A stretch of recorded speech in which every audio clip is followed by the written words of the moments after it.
poison but tasty. Yeah, people say run, don't walk away. Yeah, she's sweet but a psycho, a little bit psycho.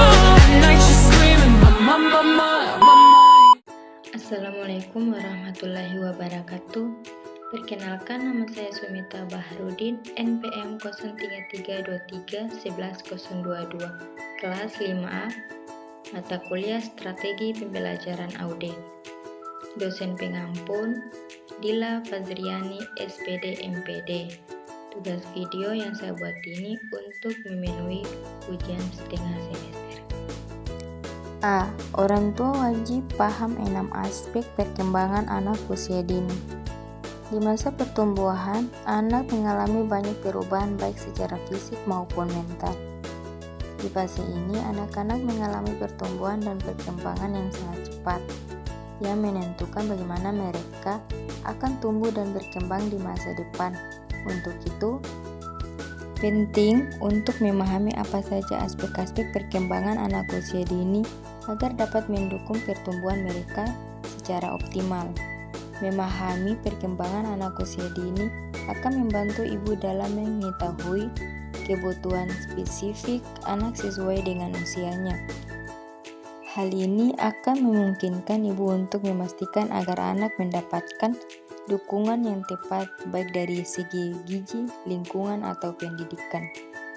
Selain itu, pemahaman yang baik tentang aspek perkembangan anak usia dini juga akan membantu ibu dalam memantau tumbuh kembang anak, mengidentifikasi potensi masalah yang mungkin timbul sehingga dapat segera diatasi. B. Mengapa orang tua wajib paham aspek perkembangan anak usia dini? Memahami aspek perkembangan anak usia dini sangat penting bagi orang tua karena tahap ini merupakan fondasi utama yang akan mempengaruhi masa depan anak. Pada usia dini, anak-anak mengalami berbagai tahap perkembangan yang sangat krusial, mulai dari kemampuan motorik, bicara, hingga bahasa. Kemampuan ini akan membantu mereka dalam berkomunikasi, berinteraksi, dan menghadapi tantangan dalam kehidupan sehari-hari. Dengan memahami aspek-aspek perkembangan anak usia dini, ibu akan lebih mudah mengidentifikasi kebutuhan anak yang spesifik dan menyediakan dukungan tepat untuk membantu mereka tumbuh kembang secara optimal. Selain itu, pemahaman ini akan membantu ibu dalam memonitor dan mengevaluasi perkembangan anak, sehingga dapat mengenali adanya hambatan atau masalah dalam perkembangan mereka dan mengambil langkah yang diperlukan untuk mengatasinya. Di sini ada 6 aspek perkembangan anak usia dini, yaitu yang pertama, perkembangan motorik kasar. Keterampilan motorik kasar atau gross motor skills adalah keterampilan fisik yang membutuhkan gerakan seluruh tubuh dan melibatkan otot besar untuk melakukan aktivitas sehari-hari.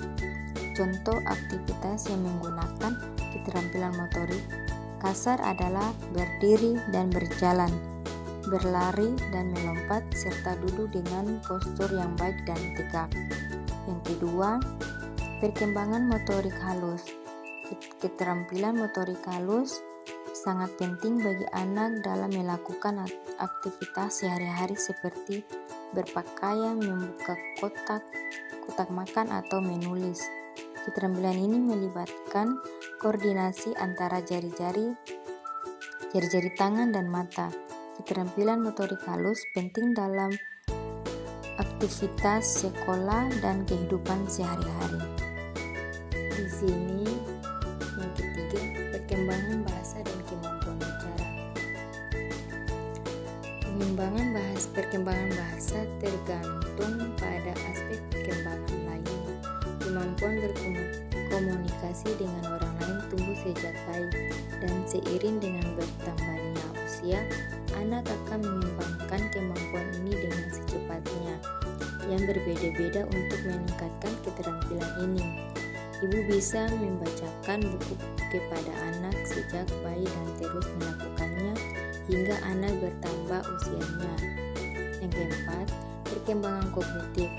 Aspek perkembangan kognitif mencakup perkembangan intelektual dan kreativitas. Melalui aspek ini, anak belajar memproses pikiran, memperhatikan, mengembangkan ingatan, memahami lingkungannya, dan mengekspresikan kreativitas. Jean Piaget, seorang psikolog anak, menguraikan 4 tahapan perkembangan kognitif.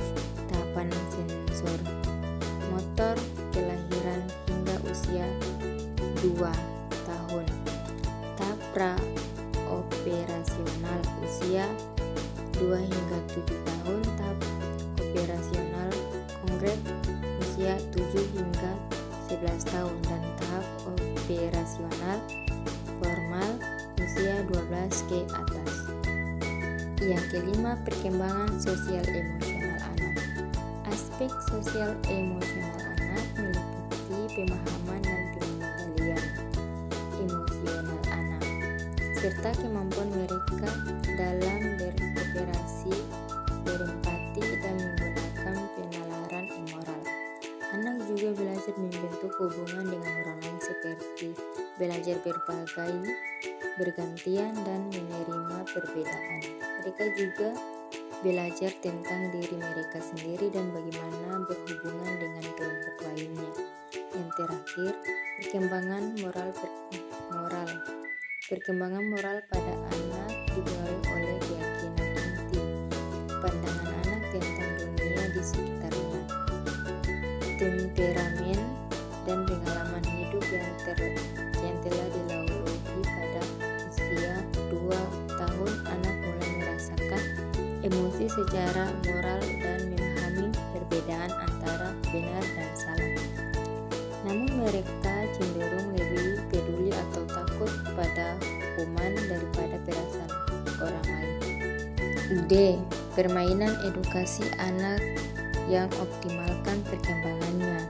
Berikut ini adalah contoh permainan edukasi anak yang dapat mendukung aspek perkembangan anak usia dini, yaitu yang pertama, aspek motorik kasar. Yang pertama, lompat tali. Anak dapat berlatih melompatkan dengan menggunakan tali untuk melatih keseimbangan dan koordinasi. Yang kedua, bermain dengan bola, mengiring, menendang, atau melempar bola akan membantu mengembangkan dan koordinasi. Kedua, aspek motorik. Aspek motorik halus, itu yang pertama, menggambar atau mewarnai aktivitas ini melatih koordinasi mata, tangan, dan keterampilan motorik halus anak. Yang kedua, menyusun balok. Anak dapat berlatih menggenggam, menata, dan menyusun balok untuk melatih keterampilan motorik halus. Yang ketiga, aspek kognitif. Tebak untuk warna. Yang kognitif, tebak bentuk atau warna. Ibu dapat mengajak anak bermain tebak bentuk atau warna untuk melatih kemampuan pengenalan dan pemecahan masalah. Yang kedua, permainan memori. Permainan kartu memori atau mencocokkan gambar dapat melatih daya ingat dan konsentrasi anak. Yang keempat, aspek sosial emosional anak. Pertama, bermain peran atau role playing. Saat mengajak anak bermain peran, anak dapat berperan sebagai dokter, guru, atau pekerjaan dan peran lainnya untuk mengembangkan empati, kemampuan berada di posisi orang lain yang bukan dirinya, serta kemampuan memahami perasaan orang lain. Yang terakhir, bermain bersama teman. Permainan ini akan membentuk anak untuk secara alami mengembangkan keterampilan bergiliran dan bekerja sama. Tamatnya sudah.